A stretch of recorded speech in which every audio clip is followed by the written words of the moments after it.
Hey guys, how's it going? All right, I just want to give you guys a little story about what happened to my car a couple days ago. So basically, what happened was the car was driving fine all day without any kind of issue, and I went to Walmart, parked it there, went, got something, came back, and out of nowhere, it wouldn't crank. So no crank, no start issue that I had. So basically, everything on the dash worked fine. Everything in the car worked fine. There was absolutely no issues at all. The remote worked fine. Was able to get into the car. Radio was blasting. Radio was on. Everything. All right. So basically, I was thinking to myself, probably the battery was the issue. So what I did was I turned on the headlights, went out and checked out the beam, just to give me a gauge on how bright the headlights were. I could probably determine whether the battery was good or not. And the headlights were really bright. So right off the bat, I was thinking if they were that bright, I should at least get like a really slow crank if the battery was kind of low. Regardless, I had to check out where the battery was. I went and checked out where the battery was just to make sure that all the terminals were clean and they were tight. And I noticed that the terminals were a little bit corroded. There was some white bluish stuff on there. So what I did was I took out a bottle of Coke, poured it on the terminals, and was trying to clean it with some paper towels, and was able to clean it pretty good. Now the terminals weren't super tight. I was able to wiggle it out, but they were snug in there, so I knew that it probably wasn't the terminal being loose that was causing the issue.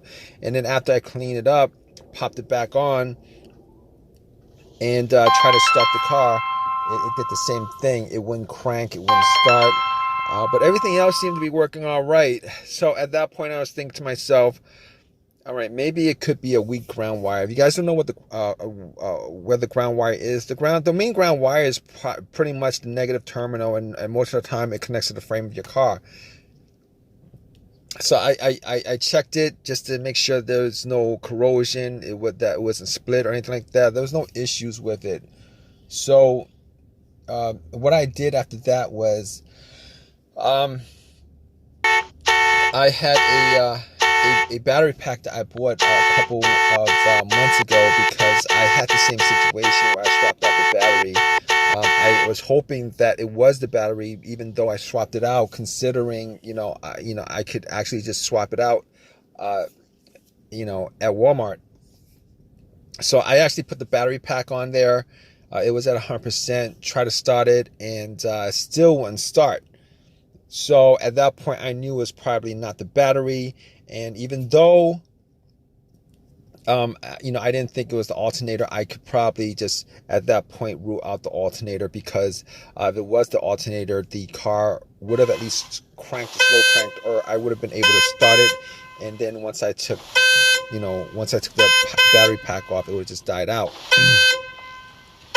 So at that point, I was able to rule out a bunch of stuff. I was able to rule out the battery, the ground cable, and the alternator, even though that probably wouldn't have caused the issue. So after going through that, I was thinking to myself, could it be something? Could it be the car's computer ECU?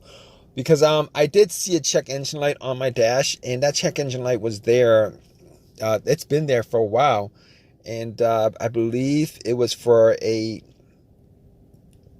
O2 sensor issue.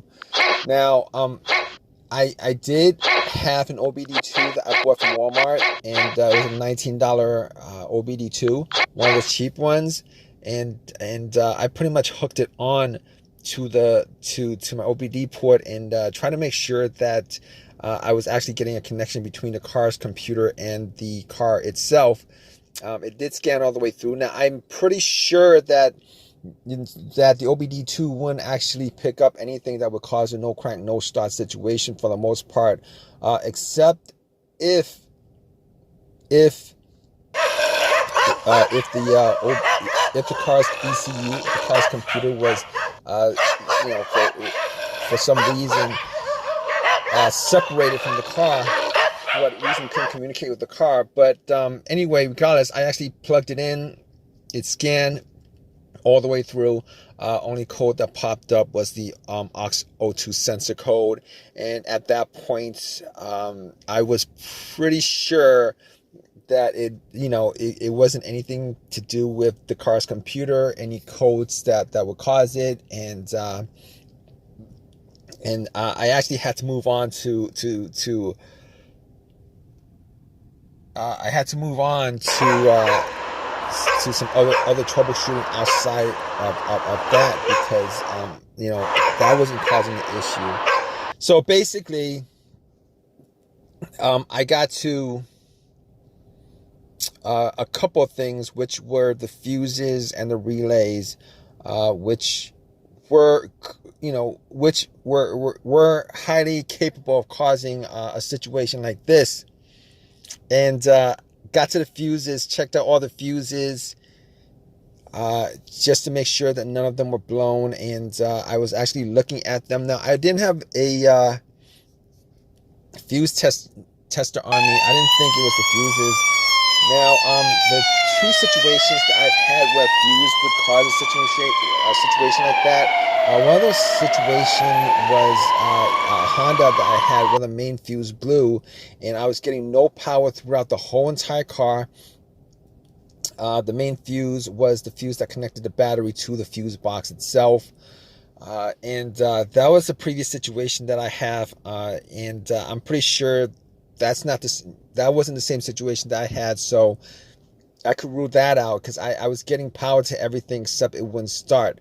Now, the other situation I had pertaining to a fuse that caused a no start situation was actually a crank no start situation, and I think one of the fuses actually blew, and that fuse was connected to the ECU or the fuel pump.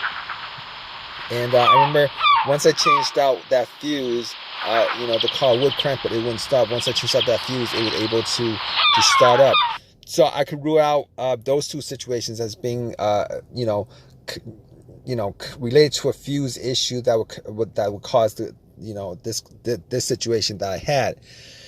So, so basically, I could rule those things, the fuses out, and the fuses were pretty clean. I didn't smell any kind of burnt smell, and didn't see any kind of brownish, anything brownish, and a brownish appearance on top.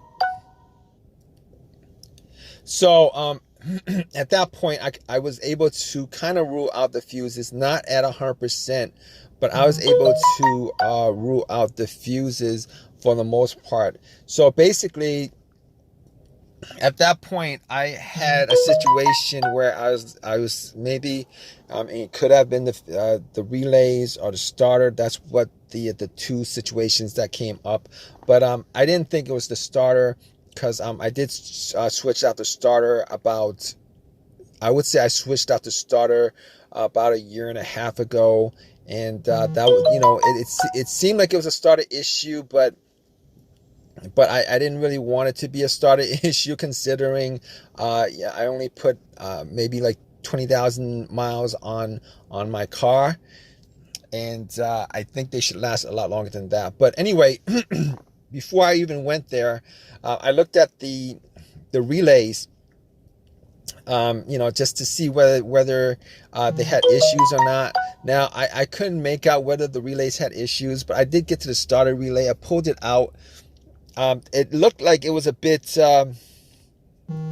dirty or whatever, but I had some rubbing alcohol, put it on some paper towel, and wiped the connectors, put it back in, try to start it. It really didn't do anything. Didn't change up the situation. So I was thinking it was a weird situation, because it would click every time I would I would try to start the car. It would click, but it wouldn't crank. It wouldn't crank at all. Normally when it clicks, it normally means that the relay is working, because that's what the relays do when there's electricity going through, that it clicks to connect the connection, to whatever it's relaying the electricity to. But regardless of that, I actually had another relay that I was able to swap out with that, and I actually was looking for another relay with the same, with a similar relay in the box, and I was actually able to find one.